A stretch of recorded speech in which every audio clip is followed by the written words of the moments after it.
This document was allegedly found in 1979 in the possession of naval intelligence, and it is claimed that the doctrine outlined in the document was adopted by the policy committee of the secret Bilderberg Group.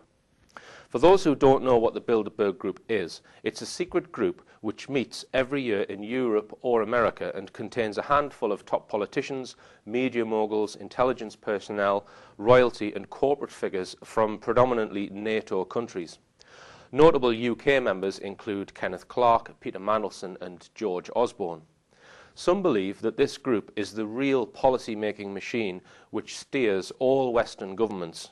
The group meets in total secrecy, and the minutes from its conferences are never published for public scrutiny. You thought you lived in a democracy.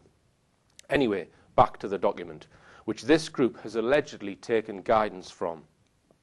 The silent weapons referred to in the document pertain mainly to techniques for controlling the masses by enslaving them economically and controlling their minds through education and the media, essentially without their knowledge. Here are some extracts from the document.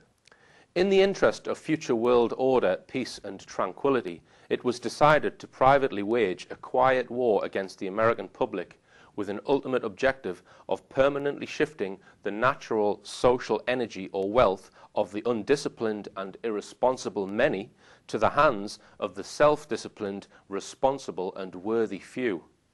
In order to implement this objective, it was necessary to create, secure and apply new weapons which, as it turned out, were a class of weapons so subtle and sophisticated in their principle of operation and public appearance as to earn for themselves the name silent weapons. In conclusion, the objective of economic research as conducted by the magnates of capital banking and the industries of commodities or goods and services is the establishment of an economy which is totally predictable and manipulatable. In order to achieve a totally predictable economy, the low-class elements of the society must be brought under total control, i.e. must be housebroken, trained and assigned a yoke and long-term social duties from a very early age. In order to achieve such a conformity, the lower-class family unit must be disintegrated by a process of increasing preoccupation of the parents and the establishment of government daycare centres for the occupationally orphaned children. The quality of education given to the lower class must be of the poorest sort, so that the meat of ignorance isolating the inferior class from the superior class is and remains incomprehensible to the inferior class. With such an initial handicap, even bright lower-class individuals have little, if any, hope of extricating themselves from their assigned lot in life. This form of slavery is essential to maintaining some measure of social order, peace and tranquility for the ruling upper class. It makes no obvious explosive noises, causes no obvious or mental injuries, and does not obviously interfere with anyone's daily social life. Yet it makes an unmistakable noise, causes unmistakable physical and mental damage, and unmistakably interferes with social daily life, i.e., unmistakable to the trained observer, one who knows what to look for. The public might instinctively feel that something is wrong, but because of the technical nature of the silent weapon, they cannot express their feeling in a rational way, or handle the problem with intelligence. Therefore, they do not know how to cry for help, and do not know how to associate with others to defend themselves against it.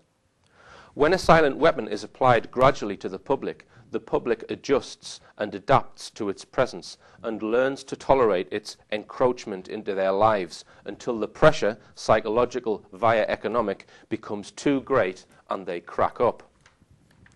Therefore, the silent weapon is a type of biological warfare. It attacks the vitality, options and mobility of the individuals of a society by knowing, understanding, manipulating and attacking their source of natural and social energy and their physical, mental and emotional strengths and weaknesses. The document goes on to explain how one of the silent weapons which should be used is economics. The document enlightens the economy to that of an electronic circuit and explains that control of the economy and money is one of the methods used to keep the low-class elements of society under control. We are observing this today with the creating of currency as debt by central banks and people like David Cameron coming out with his classic bullshit lines like, "We need to deal with the deficit," and "We're all in this together." No, we don't need to deal with the deficit, David, and no, we aren't all in this together. We need to get rid of the Bank of England, thus allowing our government to create sovereign currency itself, instead of borrowing it at interest from the Bank of England.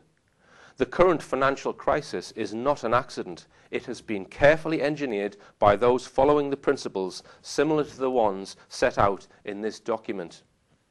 Some call it financial terrorism. And what does the document have to say about education? Experience has proven that the simplest method of securing a silent weapon and gaining control of the public is to keep the public undisciplined and ignorant of basic systems principles on the one hand, while keeping them confused, disorganized, and distracted with matters of no great importance on the other hand.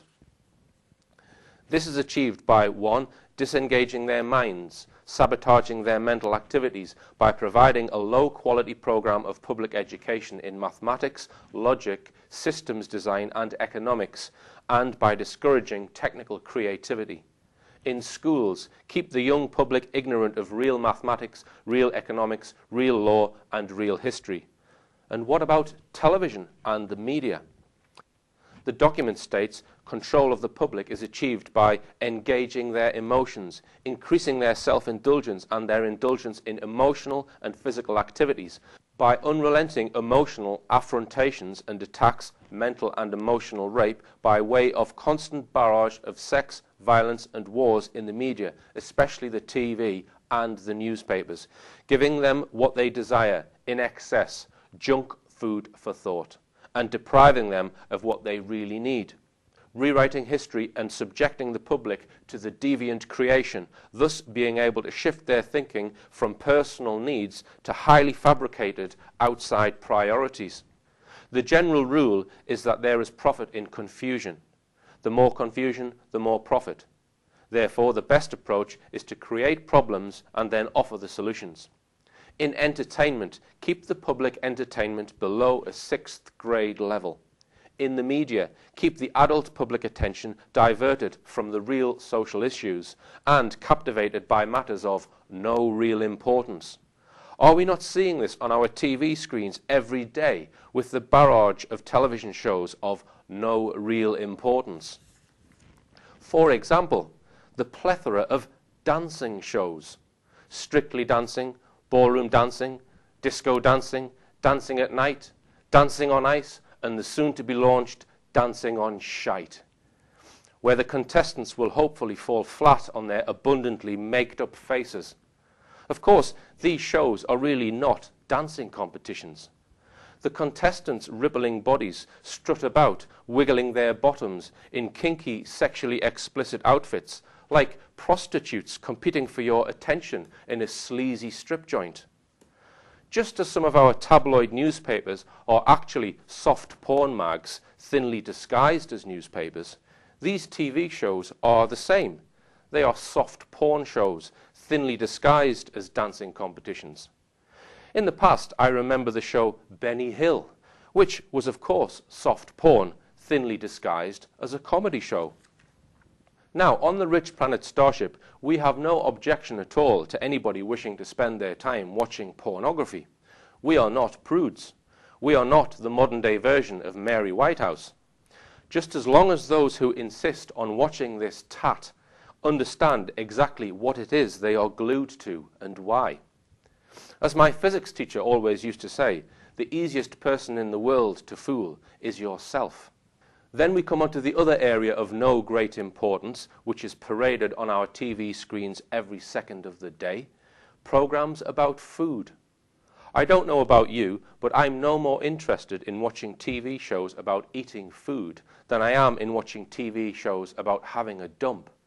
Although that probably would make a far more interesting show than the shit we are served up every day on our live boxes. As Andrew Johnson said to me the other day, the BBC, making ignorance fashionable.